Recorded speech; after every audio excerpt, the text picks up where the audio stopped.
join us. And the platform that we are using to broadcast, there's a bit of a delay. So by the time this gets to you, we'll already be on to another topic. We're trendsetters in that way. We're always ahead of the topics. Is that like a swear delay? Yeah, exactly. So if you swear, I can delete it? Well, we can't. I don't know how we would I don't delete it. know. But We just in any hit the event, red button. I'm just getting myself situated so I can watch the chat in the event that someone joins our discussion.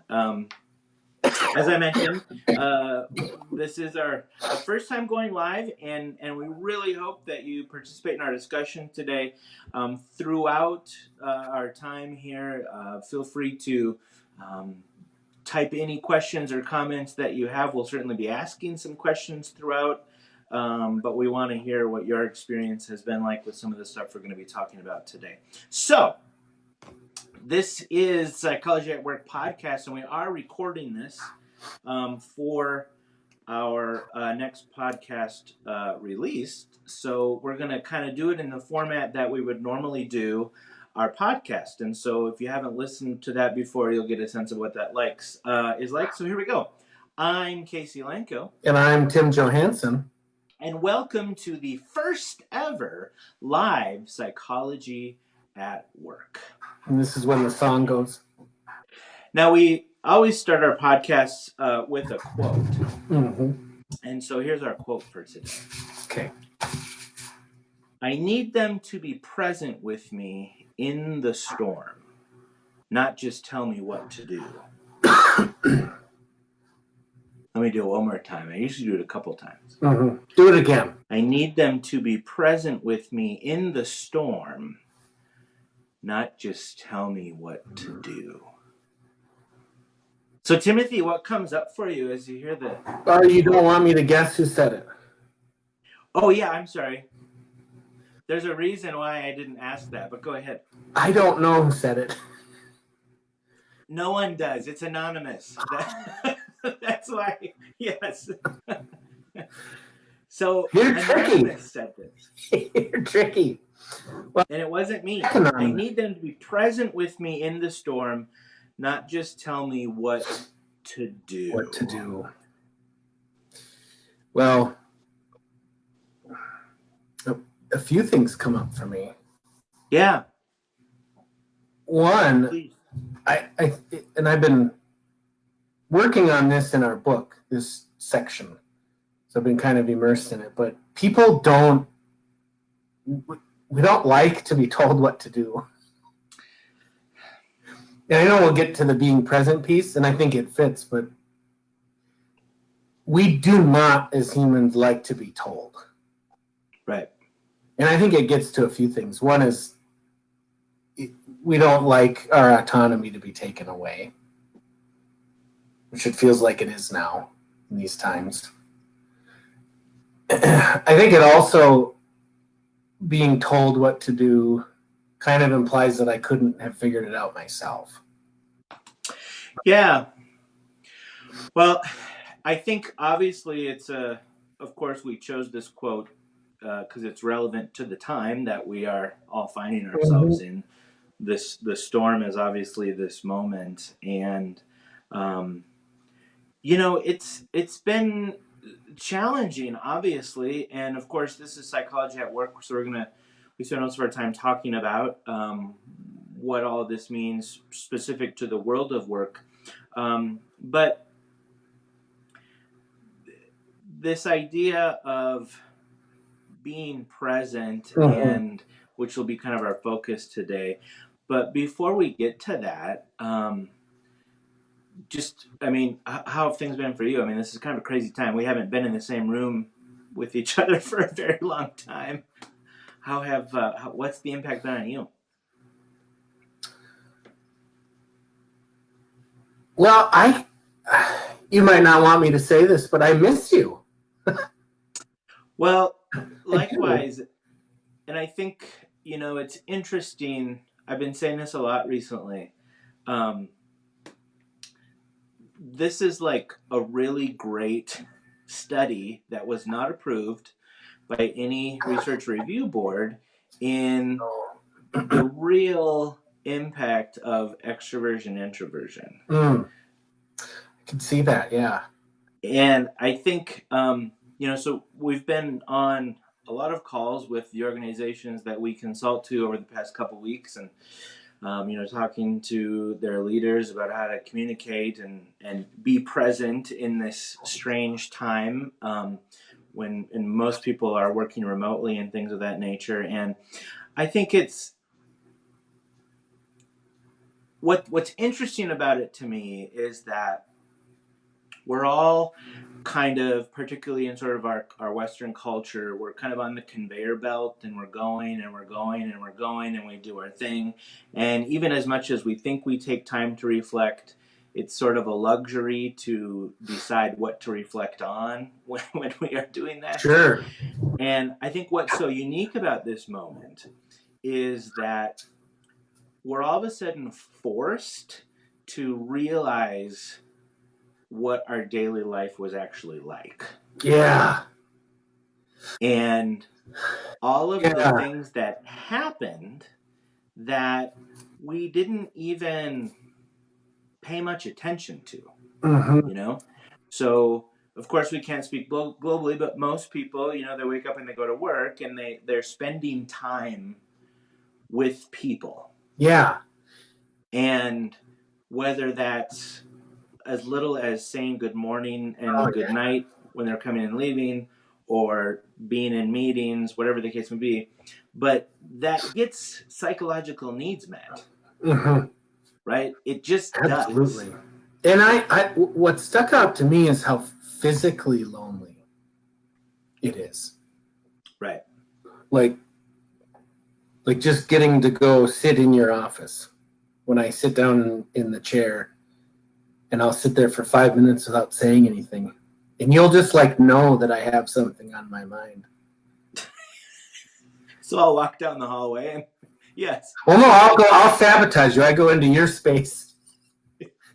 But then but just those little things, how much I missed that, and how much I didn't realize how much communication we were having that way.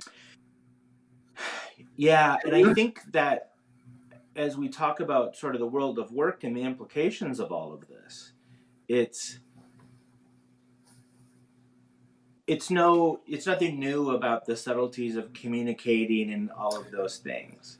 But I think now what people will be forced to appreciate is all of the communication that happens that we don't even realize is happening. Mm-hmm. In the sense of being with, when you're in the same room, you're with each other. Right. Right. I think it speaks to that idea how, as humans, we're all connected. I know. On multiple levels. Right. And we talk about those 4 dimensions of knowing. The technology has been awesome in terms of, even 10 years ago, we didn't have this kind of technology where we could see people. And yet, maybe I'll put this spin on it. So I'm fairly extroverted. I, like being around people. I get energized by being around people. This experience, though, and it has, let's be honest, it's going to be a lot longer than we've experienced yet. It has helped me, in a sense, understand my particular extroversion in a way that I don't think I would have understood it as deeply. And what I mean by that is, because we've been doing all these Zooms, both professionally for work and then in the evening with friends and virtual happy hours, all this stuff. And indeed, while it helps a little bit, it doesn't replace the energy I get from simply being around a group of people. I just want to go to the mall. In proximity. Yes. Yeah. And you thrive on that energy. I've seen it. Yeah, and what I want to clarify is it's really about me. It's sort of about the ambient socialization. You're Right? so smart. Well, it's not that I need to have this intimate connection with all of these individual people. I just thrive on the energy that I can feel amongst a group of humans. I don't care if I talk to them or not. Right. Which I understand that more precisely than I did a week ago. Wow. And so that's obviously on the personal level, but one of the things that I think, and we've had a lot of requests to do calls with the organizations we consult to around this with their employees, is what are the implications of this over the coming weeks, right?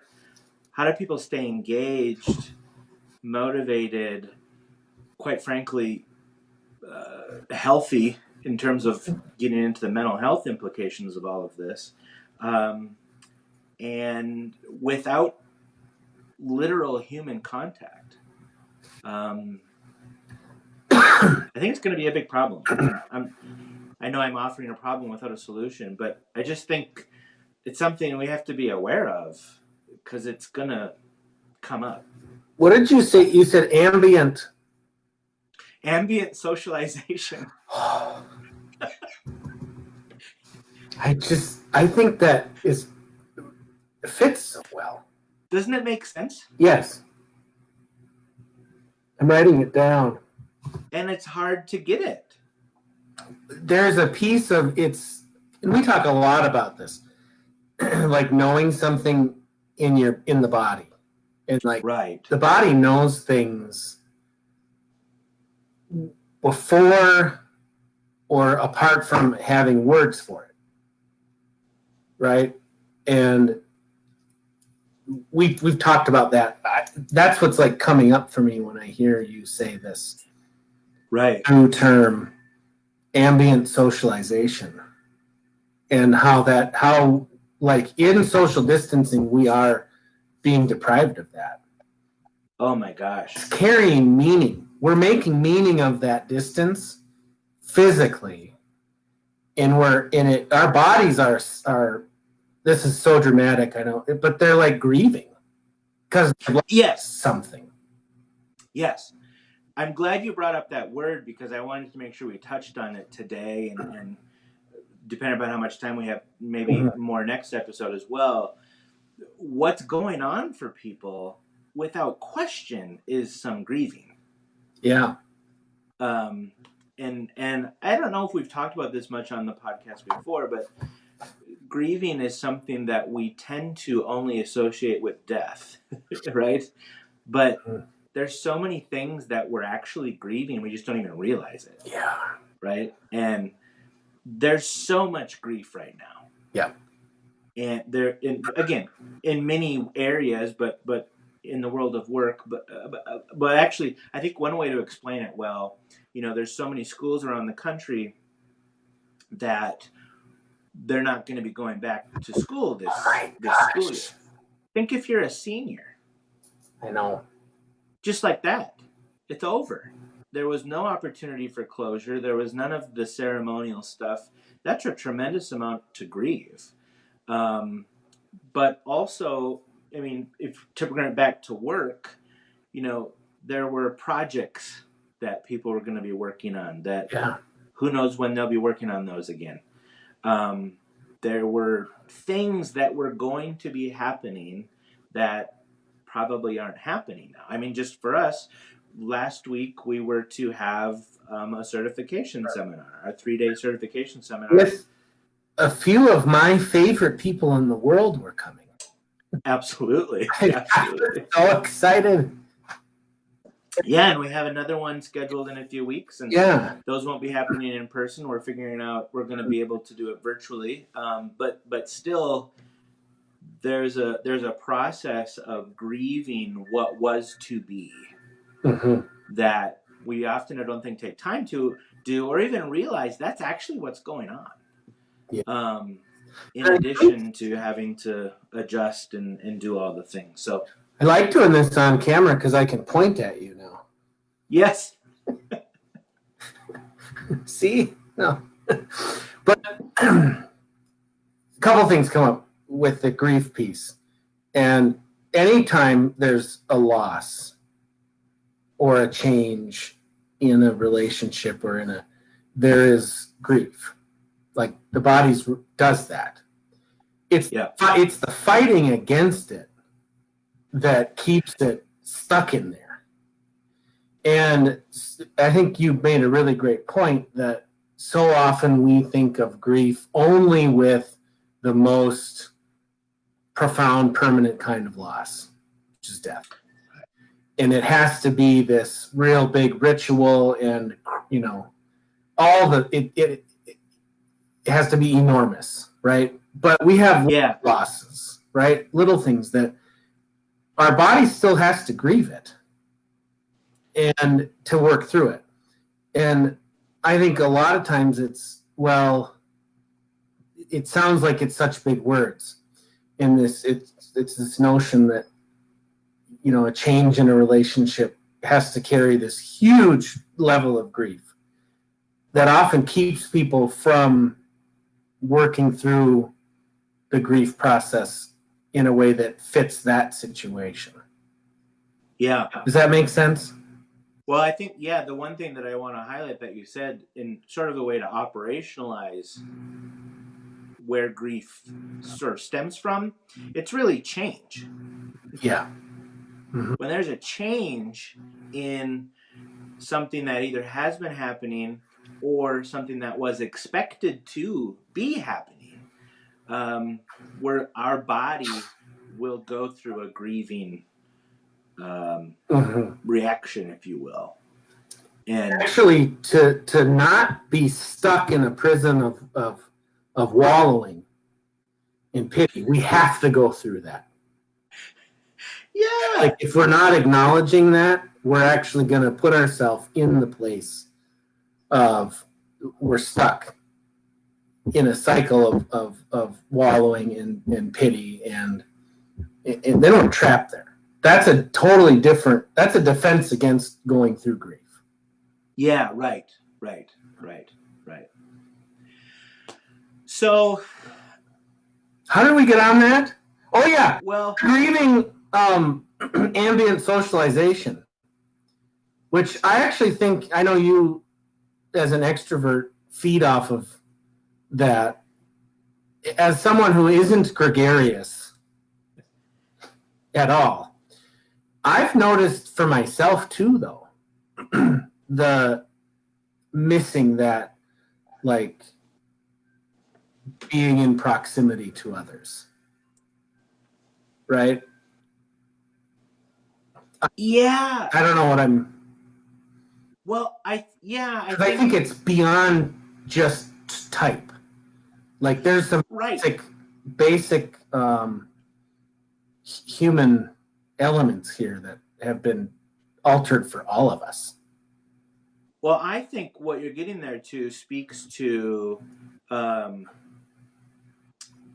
this idea that we now are being forced to realize the things that the quote unquote psychological needs that we were getting met on a daily basis. Mm-hmm. We just didn't even necessarily realize it. Yeah. I don't know that he would mind that I talk about this. My husband is very much an introvert, and he's a freelance musician, and so would have gigs starting at 8 a.m. and go until 10 p.m. and then would get home and not want to interact with any human, right? Because not even you. I don't really count, but wouldn't you count as a human? Be in the world. But he actually was just saying this morning how obviously he hasn't been doing any of that, and so his desire to reach out to people has increased. Yeah. Right? Because it's not, to your point, it's not purely about extroversion. Introversion, that might have an impact on kind of the degree or the variance, but it kind of proves how much we are herd beasts. Yes. And even if someone is a real high introvert, if you will, Mm-hmm. it doesn't negate the need for human interaction. That, to me, how you explained it there, is what I think of when I hear the quote that you read. And stick with me here. I get to raise. I'm with you. Being told or talked at versus having someone be with. This Zooming and this webinaring feels so much more like, the modality feels like we're just talking at each other. And I think that's how it was commonly used. Yeah. And it Presenting. because there isn't an actual physical level of being with. Right. Right. And how do you like sit with each other? We could try it. But like, how do we sit with each other here in this format? It would be so weird to like open up Zoom and then just sit there for 5 minutes like I do every day in your office. And it'd be weird. A lot weirder over. I have some thoughts on that. Yeah, and I think you want me to knock starting whenever we start going back into work. no, I think, I wonder if there is some space for turning on Zoom, not necessarily interacting. So, like having an actual one-on-one focused conversation. Yeah. But one person is doing their thing, the other person is doing their thing. There's the occasional, oh, hey, I just thought of this, to recreate that a little bit. Yeah. Yeah. I don't know. But we're kind of getting more into what kind of our core topic is for today. And I thought I might take a little bit of time, just if there are maybe folks who are joining us for the first time and aren't regular podcast listeners, to maybe catch them up a little bit on what we've been talking about this season. Mm-hmm. Which is really our model of situational identity, which they can read about in our book, A Deeper Way. Shameless plug. But anyway. With writing this weekend. Well, it's good. We've been able to catch up a little bit. Mm-hmm. What sort of our model of situational identity is really the idea that when we think about identity, we think about our sense of security in a particular moment. And that in one moment, I might feel great, super comfortable, very secure in who I am. Yes, I matter. And then an hour later, that's all gone, and I feel very insecure, and I feel the need to protect myself. Right? That's the common human experience. In that it really is moment to moment. And I was we've been breaking down. What's that? Oh, I talked over you. No, that's okay. What you say? It's what I was doing 20 minutes before when we were running a dress rehearsal. My sense of security was lost. Yes. Yes. I was lashing out. This is my 6th shirt that I put on. Yeah, well, these are some more of a novel experience for, give me a stage and I'm good to go. But, it's a little bit different for you. You go out there. So we've been breaking down in this season the different components of that identity model. We started with self-awareness, and we're not going to rehash it all. Last episode, I'm sorry, go ahead. Go. In my lash out phase, just a half hour ago now, or probably an hour, you did not tell me what to do. You just sat with me. Yeah, You've that wouldn't have worked. no, but nothing needed fixing. I just had to like regulate. Yeah. It just stuck out to me. Well, let's revisit that when we get to being present. I was anonymous in that moment. But just to recap, so we talked about self-awareness, which is a huge component, and there's multiple levels of that. The previous episode we talked about others awareness. There's multiple levels of that, and given our current situation, we're going to go a little bit off. We're not going to talk about all of the layers of intentionality. Where we're really going to focus today is the deepest layer of intentionality, which is to be present. Mhm. And let's start with hey Becky, we just got a shout out from Becky Holmgren. Happy to have you with us as well. And if any of the things we're talking about is kind of bringing anything up for anyone or questions or comments, certainly feel free to share those. But the idea of being present, and so I'll ask you. We can kind of go back and forth. How would you describe what that is? You can feel it when someone is present to you. Yeah. I think we all know it when we see it, when we see someone else doing it. I like that's what you said first, because I do think I've been kind of working on writing this particular section, and it's almost easier to describe it in that term of you know what it's like when someone's doing it for you, Right. because that's the power of it. Yeah. And it's almost like until you've experienced what it's actually like to have it provided for you, it might be difficult to truly actually get it on all of those dimensions of knowing. Yeah. It's one more way in which I think we are relational beings. And Yeah. we don't understand the notion of being present until we've received it and had someone be present to us. Then there is something sort of miraculous about it. The body and the spirit knows then, after receiving it, knows how to give it to others. It is. Yeah. It isn't like a real way to, break it down, put your arm this way, tip your head like that. You can't explain to somebody how to do it to other people. It's hard. You give it to them, you be present to them, then they understand it. So let's do this.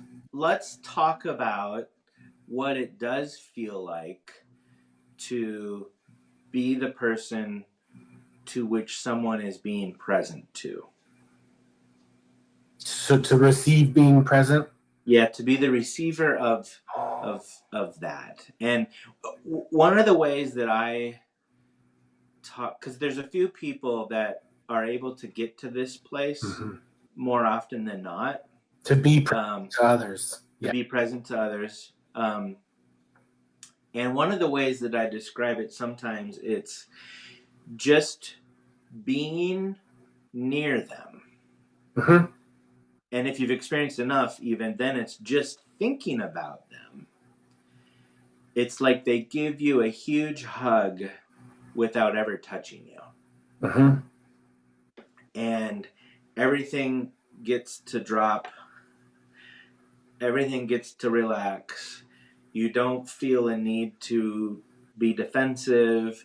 You don't feel a need to defend anything. You don't feel a need to hide any parts of who you are. Mm-hmm. You just get to be Mm-hmm.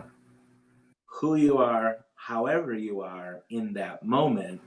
And you know that you are unconditionally regarded,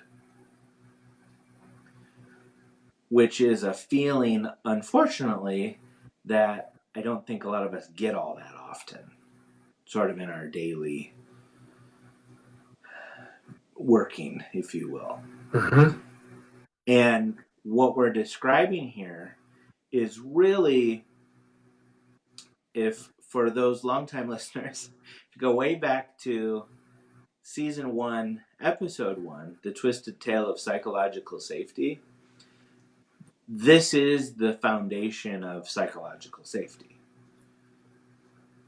Yes. And what we're describing here, this idea of being with leaders who can get to that spot and have those moments where they can drop all of their defenses and be so grounded and secure in who they are. That's how you provide psychological safety. It's also the birthplace of inspiration.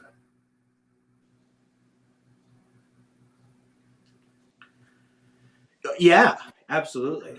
Absolutely. Absolutely. And so I think, why are we talking about this now in the midst of this public health mess and all that stuff? And I want to go back to the quote, which was, I need them to be present with me in the storm, not just tell me what to do. I've, well, we both have, but just speaking for myself, I spent the last week in particular on a lot of calls with organizations that we consult to, because they're all trying to figure out how can we maintain engagement and help our people through this time when no one knows what tomorrow is going to look like. There's profound uncertainty with everything. A lot of the organizations we consult to are in healthcare, so there's an added level of profound responsibility in caring for the most vulnerable and risk. Oh my gosh, all of it. And this was kind of our response. And that what people need right now in particular, not like 24/7, but our moments, particularly with people who have more power, with people who have most of the power, to be with. Uh-huh. And people don't need right now to be presented to be given a ton of new information. Right? We're on information overload. And what we know about the brain, right? So if everyone is a little uneasy right now, right? What's the amygdala doing a lot right now? It's flipping on the defense shields, right? It's saying this isn't safe, this is dangerous, right? And so there's a lot of cortisol going through the brain, in the body rather, and when we're in that state, how well do we take in new information? We don't take it in. We don't take new information in well, even when we're not in that state. So Right. it makes it right. We'll probably retain 1 out of 1,000 pieces of information. Right. And so, we've been telling our clients who've been, will you do a Zoom call and tell everyone how to get through this? And we'll say, yes, we'll do a Zoom call, and we're just going to provide a space for people to talk. Yeah. We'll just be with them. And when we've done that, the response has been, thank you so much. That's what people are yearning for, is for people to be with them as best we can in this virtual sense. Because when there's all of this, and I know I'm kind of rambling here, but when there's all of this uncertainty,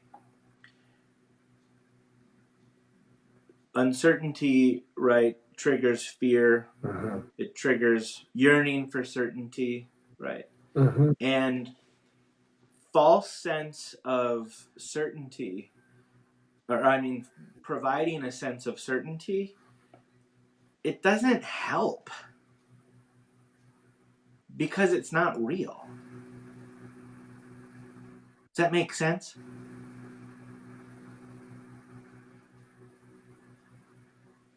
Did I lose you? No, I'm here. Oh, okay, sorry. I think there's fewer and fewer things that we can be certain of. And when we get to this level, we can really be certain of maybe I can keep relationships. And we want to get a sense of certainty that they're with me. What's going to happen tomorrow? And I think that's what I'm getting to now. That's what you're getting at. Yeah. It's what's going to happen tomorrow. And if we sit there and say this is going to happen tomorrow, whatever it is, the chances that it will are probably pretty slim. Because we really don't know. Yeah. That's exactly what I was getting at. Thank you for clarifying that better than I did. I think maybe here's a practical example. Mm-hmm. I was on a call with a senior living organization on a Zoom, and I just did a little bit about kind of that idea that we talk about is, when we have this big sense of overwhelm and we don't know what's going on, sort of a centering thing can be to just ask yourself, what's the next right thing? Yeah. But anyway, I was kind of on the call early, and the team was having their own kind of other discussions and just talking about how things were going for them. And I was kind of watching their chat. I was maybe spying. No, I was welcome, so I was okay. But several of the people were commenting to the leadership of this fairly large organization how much they appreciated that they were encouraged to talk about their discomfort. Yeah. That they were encouraged to let all that be what it is. Right. It's sort of the idea that it's okay to not be okay. And that's kind of where we're all at. And, these things that we're talking about, they're emotions. Yeah. And what do we always say about emotions and feelings? They want one thing. Right? Seen? They're very simple. Right. They're not very complex, actually. Yeah. They just want to be experienced. They just want to be allowed to happen. And when we do that, it's amazing then how fickle they become. Yeah. And I think it's really key to kind of get this process, the human process, and that when we're in crisis, denying the opportunity to experience emotion, right? Saying, no, we don't feel that. We're not going to feel that. That stops the ability to move forward. Yeah. Because it's invalidating. Yes. Right? And we have to validate first. Right? Yeah. We need validation. Then we need acknowledgement. Right? I'm on the team. I'm part of the group. We have to acknowledge again. I do think once those happen, and PJ Fleck did this really well. I'm obsessed with him. He's great. I don't think he knows that he's doing this. Well, he wouldn't say it this way. He knows he's very intentional, but he validates, he acknowledges, and then he reassures in an accurate way about where we're going to go. Right? He doesn't give 100% certainty this is going to happen on this day. But he says what you can be certain about is I'm not going anywhere. And we're going to. Yeah. And there's something really empowering about validate, acknowledge, and reassure. But they have to happen in that order. And I love what you said there, and kind of what you were saying earlier too. That's the certainty you can offer. We're not leaving. That I'm going to be here. And we're going to do it. We're going to do Yep. it together. We're going to face the challenges that are ahead of us together. Yeah. He said he went on somebody's I don't know. I saw a video of him talking to some other famous person who I didn't know who that was, but that person at Yeah. my radio show. But he said we don't have to look at things as problems. He says we don't have problems. We have situations, and we all have different situations. This is affecting all of us. We're all in our own situation. How I respond to the situation I'm in is up to me. And Yeah. I think that's the reassuring piece. And that we're going to help you respond this way, or we're going to respond to it together. Right? Yeah. It's like the antithesis of being told what to do. Yeah, it's actually I saw Adam Grant this morning had a tweet or something sort of talking about this particular idea that you're talking about around some of the messaging from officials. And he kind of did it in sort of a dialogue. So it's something like, health officials, you have to stay home. Then it's what humans, well, don't tell me what to do. And he said, it's probably more effective to at least give people the illusion that they have the choice. But it speaks to this idea that no one really does like to be told what to do. No. And there's this empowering piece of being with that, in our identity model, at the center of that sits that piece of significance, which is sort of that question of, do I matter? Mm-hmm.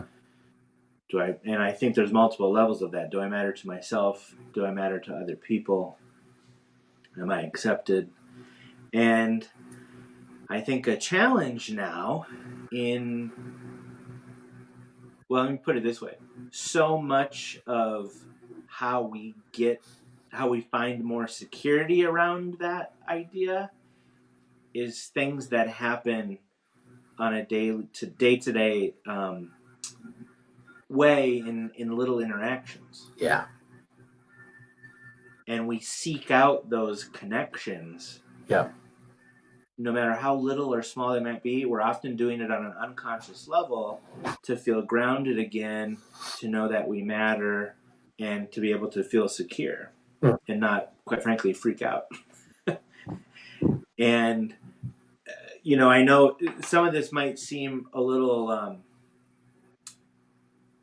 impractical in a moment of crisis like this.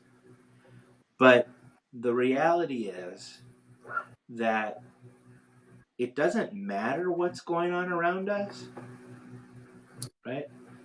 When we feel the need to protect ourselves, when we feel the need to put our shields up, that is because we are feeling insecure in who we are, whether we matter, whether we're significant.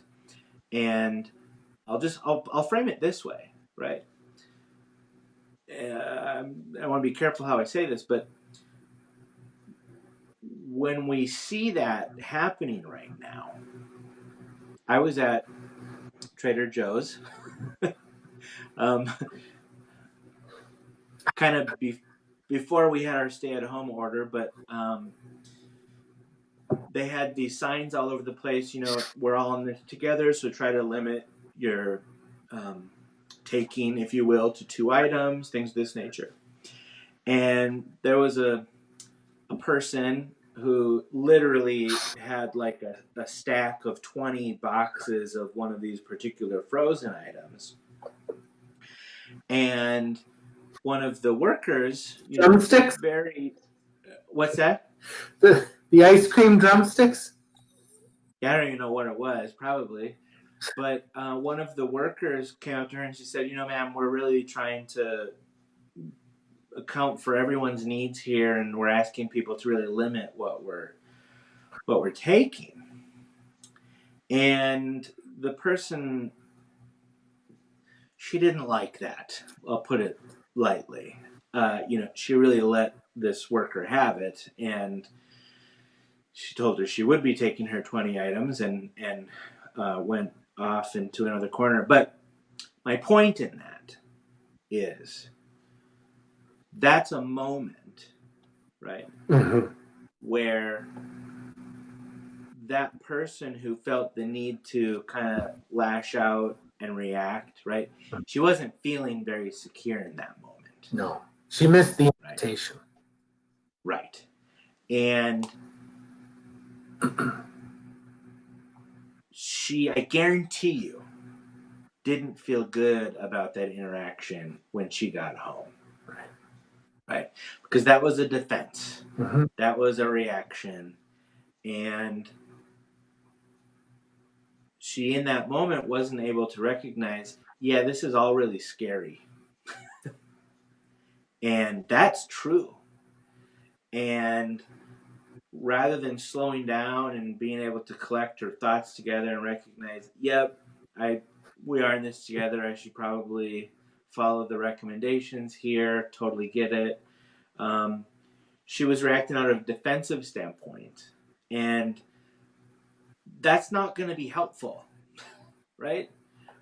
We all are finding ourselves a little bit more ramped up, a little bit more touchy maybe. And this is a time, perhaps more than ever, where there's such an opportunity in this moment, in this forced slowdown of the conveyor belt,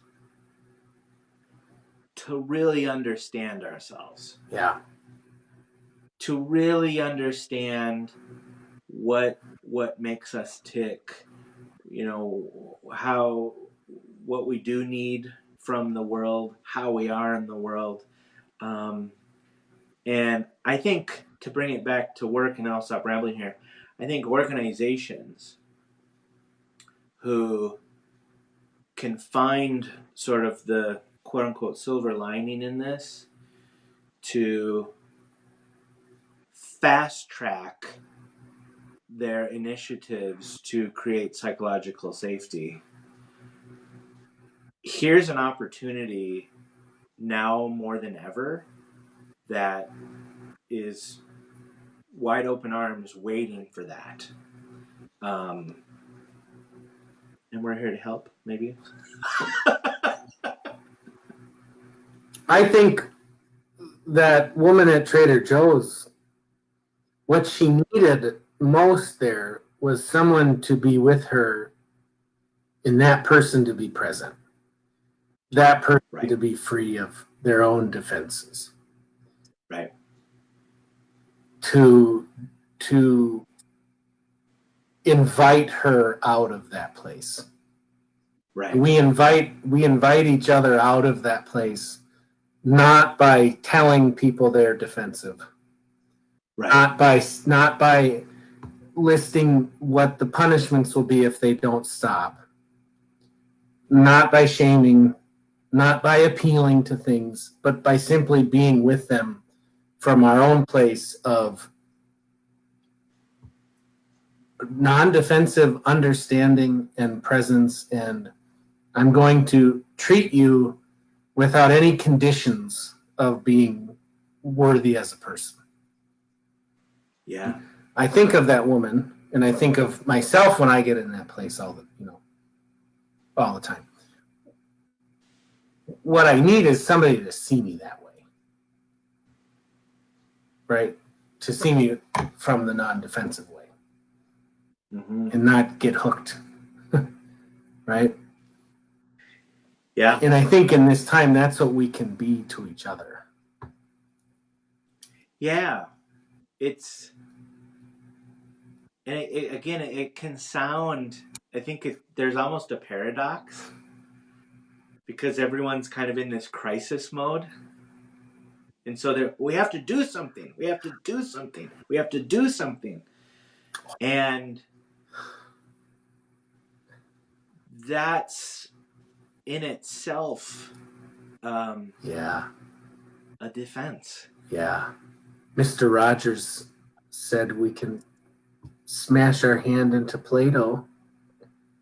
He said we can bang on the keys of the piano, even the lowest ones, really hard.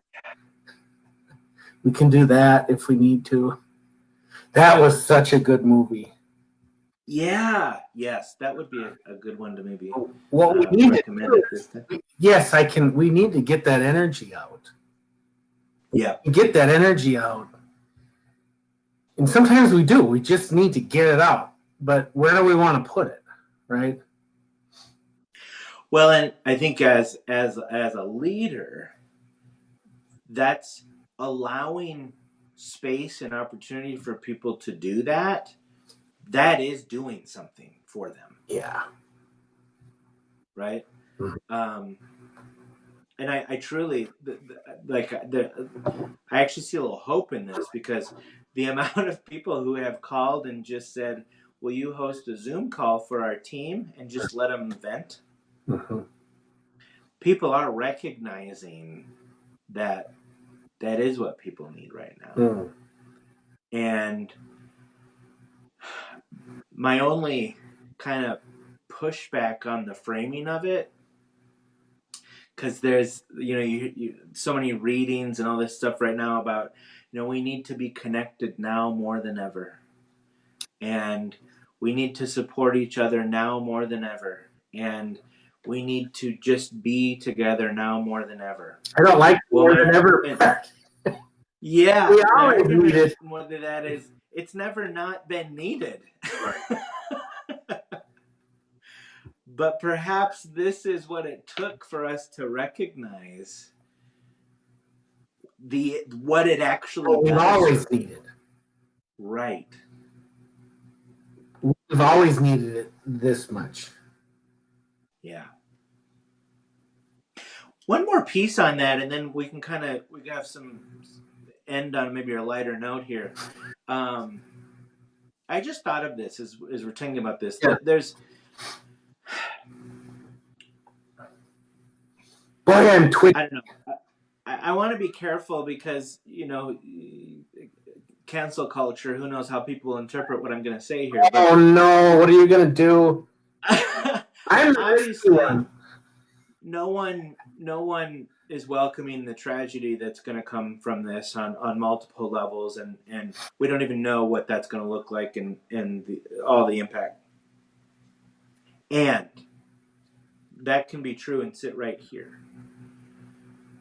And what can also be true at the same time is that this can be an opportunity to wipe clean what we thought things needed to look like, particularly at work. We And get a chance to really shape what the future's gonna look like. All of us. absolutely, I That mean, might be more than ever. yeah, The opportunity to shape what tomorrow.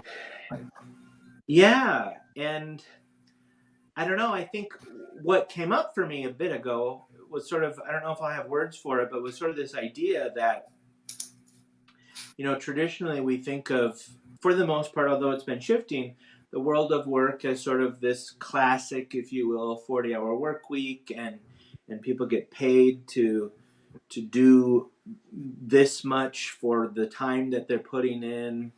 And let's be honest, there's a lot of that that's not very efficient, and there's a lot of that that's not actually productive.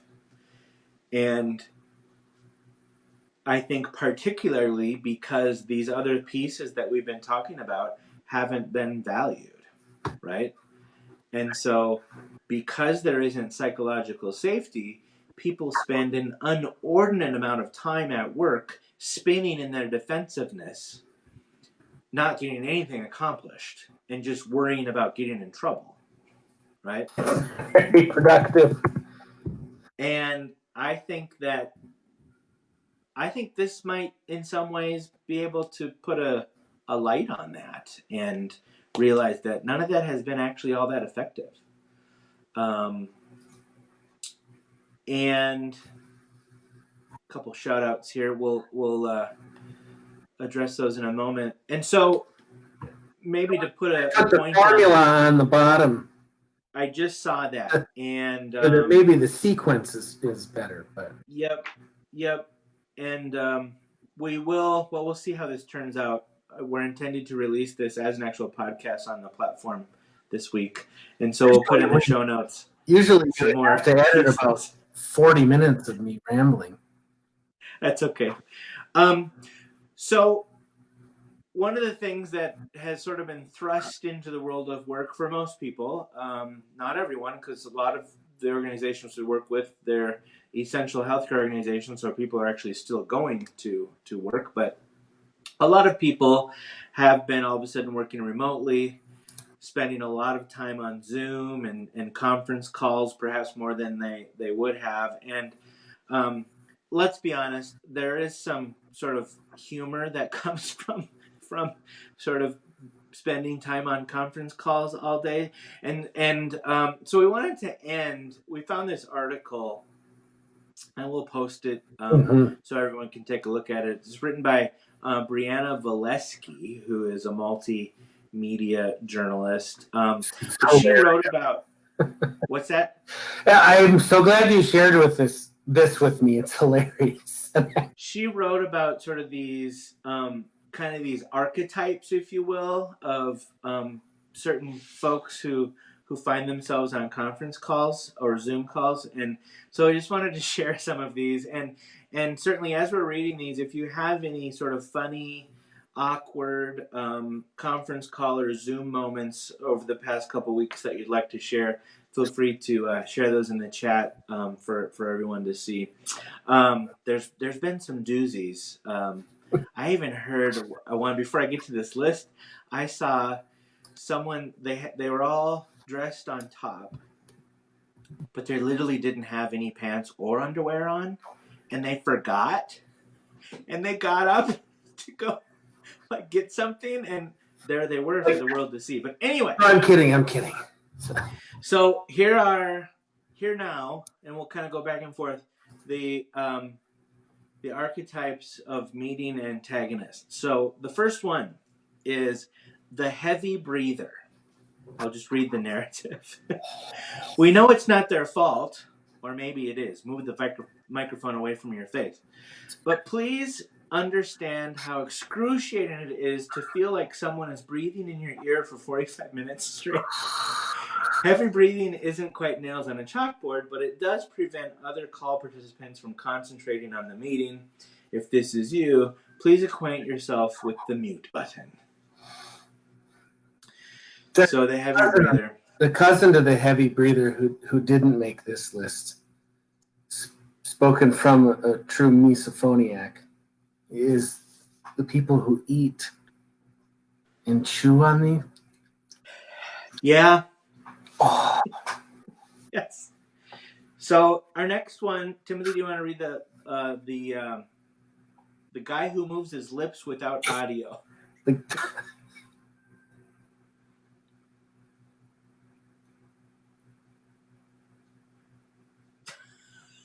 There we go. You got me. You're getting mad. No, I was just gonna say we lost you. That was good. Of course, the flip side of never hitting the mute button is abusing it, which brings us to our next detractor, whether it's faulty meeting software or his own inability to remember that he clicked on the microphone. The person is a source of confusion, frustration. Stop messing with the sound settings. Either get a new headset or find a quiet conference room. Yeah. The classic mute. Remind everyone remind everyone in the beginning to unmute themselves before they talk. Yes. The perhaps one of the most commonly used phrase, sorry, I was on mute. Okay, next one is the complete stranger. A phenomenon we still have yet to understand. Somehow, some way, a random person always finds their way onto your conference line. He apologizes, but always has to dial in one more time before figuring out his actual conference code. What madness is this? Oh, it's even funnier with video. Just this person pops up. It is. Oh, it's Carl. And the next one, the serial no-show. The serial no-show. They accept your meeting invite and they never show up. No call, no email, not even a text, nothing. Seriously? Yeah. Yeah, we all have a few of those regular folks. You know, I notice those more often when we're on sales meetings. Yeah, right. Yes. Boy, when you're trying to sell, you are at the bottom of the ladder. You take Be the first to cancel. They will. So the next one is the delayed interrupter. What's next? Universally disliked, but oh well, you can't blame them. They can't let anyone else get a word in unless it's about her idea, and often because they receive your last message 10 seconds later. The only time you wish someone accidentally left their mute button on. Yeah. So I like this one. It's the delayed interrupter. I'm going to read it. Yes. I was going to say, I have no experience with this one. I can't possibly imagine. Right. Should we do two more. Psychology at Work Live on Facebook? What? I came up with this idea just now. I think we should do a Psychology at Work Live on Facebook. Yeah, exactly. Brilliant idea. Do you want to read The Mysterious Ghost? Yes, I will. The mysterious ghost. Is she there? The ghost doesn't make a sound the entire meeting. You honestly can't even remember if she said hello. Caroline? Are you on the line yet? Yeah, there's always someone creeping on the call, and you just know, but they're just kind of lingering on in the background. You hear this. Okay, last one. I hear this. Right. The constant traveler appears to be unable to sit on any given meeting in a single location. She's either calling from her Bluetooth headset while driving down the freeway or video conferencing in the local Starbucks, both of which make it almost entirely impossible to make out what she's saying. She never even stays for the whole meeting because she's got another important call to get to. Please block out at least 30 minutes for the call. Always. So a little humor on the madness of conference calls and Zoom calls, and sorry, I was on mute. Were you? Well, that kind of brings us to the end here. We want to thank everyone for taking the time out of your Sunday. We thought we'd try this on a Sunday just because everyone has been Zooming all day, every day during the week, and maybe a little different kind of online activity on the weekend might be helpful. So again, thanks for joining us. We know how, just use it, the overused term unprecedented and uncertain and all those crazy things that this time is, and we just wanted to offer the opportunity to be with you and maybe have an enjoyable hour. If you aren't, please do subscribe to our podcast, Psychology at Work, anywhere you listen to podcasts. And if you happen to do so, of course, we always appreciate a review.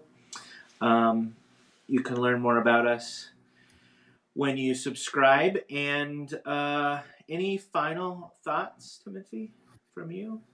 Take 30 seconds to think of all of the people that have loved you into being. Love that. I love that. I think there's lots we can think about and learn as we are in this slowdown period. For those of us that have the luxury of slowing down a little bit, at least. So do be well and take time to just be with and not worry too much about doing. And in the meantime, we'll talk to you. Zoom safe. Very good.